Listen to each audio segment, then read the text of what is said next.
যে তিন ধরনের অপারেশনস আছে সেই তিন ধরনের অপারেশনস গুলো অবশ্যই ভালো করে বুঝবেন ঠিক আছে এইখানে অবশ্যই এই বাস অর্গানাইজেশনটা একদম এরো সহজও শিখবেন এটা সব সেটে আসে চুপ কর দিলেও পারি দিলেও একটা সেটে পাবেন দুই সেটে পাবেন না ঠিক আছে অনলাইন আচ্ছা শুনেন এই যে আপনাদের প্রথম যে মাইক্রোপ্রসেসরের অপারেশন যে মাইক্রোপ্রসেসর ইনিশিয়েটেড অপারেশনস হ্যাঁ এগুলা এই মাইক্রোপ্রসেসর ইনিশিয়েট অপারেশন স্টার্টটা কি এবং এগুলা করতে কি তিনটা স্টেপ লাগে এই তিনটা স্টেপের জন্য তিনটা পাস তাই না এতটুকু এমনি বললেই হবে ঠিক আছে লিখতে পারবেন অ্যাড্রেস বাস এগুলা অত ডিপ করার দরকার নাই ঠিক আছে জাস্ট হালকা হালকা করে উপরে দিয়ে ডেসক্রিপশন দিতে আরে লিখতে হবে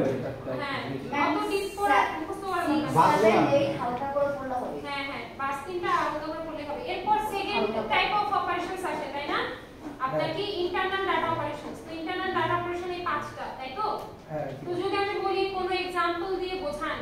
তাহলে এটা দিয়ে বোঝাতে হবে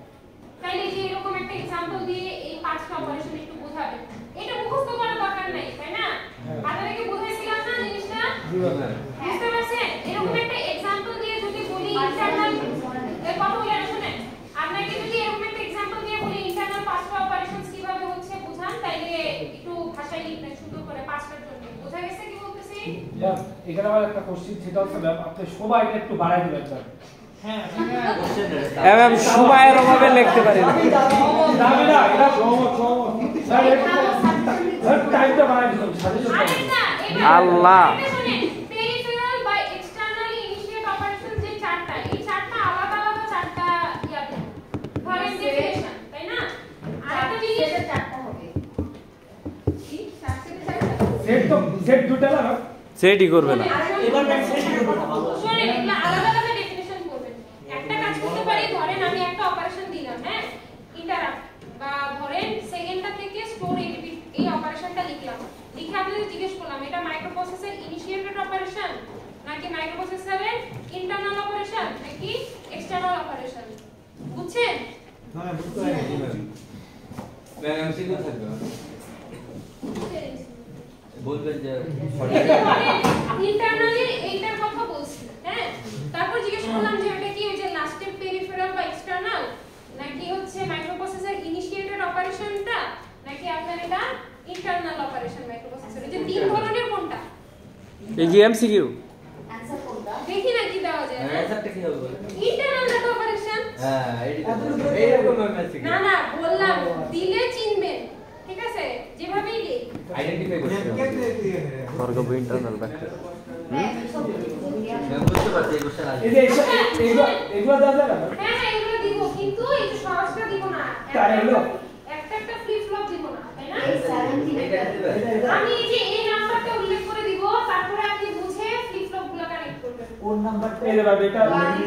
1:4 মানে একটা রেজিস্টার হ্যাঁ একটা রেজিস্টার 4 বিট আর স্লাইডে 17 বুঝছেন বুঝে গেছে তারটা বেশি তো আসে না সচরাচর ম্যাম সেম প্রসেস আরে আসে না আসে ওটা পরে দেখা যাবে দিলাম আটটা দিলাম তারপরে আমি সচরাচরটা করে দিলেন চারটা তাহলে সময়টা 1 ঘন্টা দিয়ে দেন না দুইটা আলাদা আলাদা রাখাবো চারটে একটা দিয়ে দেন এটা সেটা আসে না এটা তো বুঝা দিই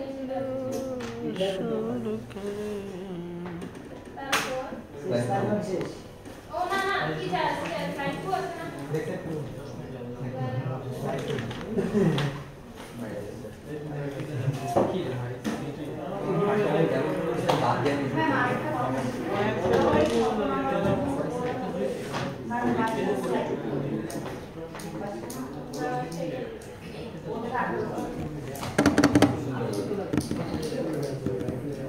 এই কোশ্চেনগুলো ভালো চলে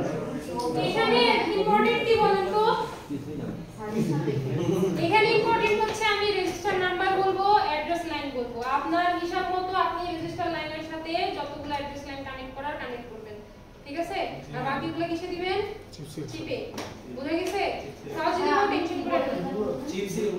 রেজিস্টার সংখ্যা বলে দিব অ্যাড্রেস লাইন সংখ্যা বলে দিব তো আপনার যতগুলো রেজিস্টার আছে সেই অনুযায়ী অ্যাড্রেস লাইন কয়টা দরকার শিশির আচ্ছা আর বাকিগুলা চিপ সিলেকশনের জন্য বুঝা যাচ্ছে কি প্রত্যেকটা রেজিস্টারে দুটো করে অ্যাড্রেস লাইন থাকবে কেন তাহলে এটা কোশ্চেন কিভাবে খালি এটা বলবো এটা কোশ্চেন এটা একটা কাজ করতে এটা বলতেছি এটার কোশ্চেন হচ্ছে ধরেন আমি বললাম আপনার দুইটা চিপ আছে ঠিক আছে দুইটা চিপে চারটা টোটাল কয়টা রেজিস্টার 8টা রেজিস্টারের জন্য আপনার কয়টা রেজিস্টার দরকার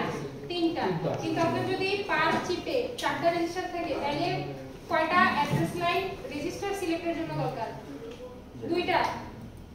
দরকার আর বাকি একটা চিপ সিলেকশনের জন্য ব্যবহার করবে চিপ সিলেকশনের জন্য আমরা এখানে এন্ড ইউজ করব না নট ইউজ করব এটা বলে দিব ও ঠিক আছে বুঝা গেছে কি বলছি বুঝতে পারছেন তো এরকম যদি একটা কোশ্চেন আসে আপনারা লিখেও ফেললেন ভালো কথা অ্যাড্রেস রেঞ্জ বের করতে পারবেন না মানে চিপের অ্যাড্রেস লাইনে কোন ভ্যালু দিলে প্রথম চিপটা সিলেক্টেড হবে আর এখানে কোন ভ্যালু দিলে সেকেন্ড চিপটা সিলেক্ট হবে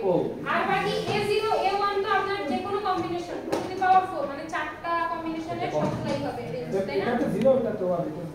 বুঝতে পারছেন জিনিসটা এই অ্যাড্রেস রেঞ্জ বের করতে পারবেন না অ্যাড্রেস রেঞ্জ কিন্তু অনেক ইম্পর্টেন্ট এই যে লাস্টের দিকে আর কালকে অনলাইন ক্লাসে অ্যাড্রেস রেঞ্জ বের করা দেখাইছিলাম না আপনাদের এই যে এগুলা বুঝতে পারছেন যে আপনার হার্ডওয়্যার মডেল চিপের হার্ডওয়্যারের মডেলের উপর ডিপেন্ড করে আপনার অ্যাড্রেস রেঞ্জটা কিভাবে চেঞ্জ হয় চিপের হার্ডওয়্যার মডেলের উপর ডিপেন্ড করে যে এটা একটা চিপের আর এটা আরেকটা চিপের অ্যাড্রেস রেঞ্জ বুঝতে পারছেন চিপের হার্ডওয়্যার মডেলের উপর অ্যাড্রেস রেঞ্জটা কিভাবে চেঞ্জ হয় এটা বের করতে পারবেন না ওকে এই সাবজেক্ট ওডিও মার্কে আছে বিষয় হলো 15 বার না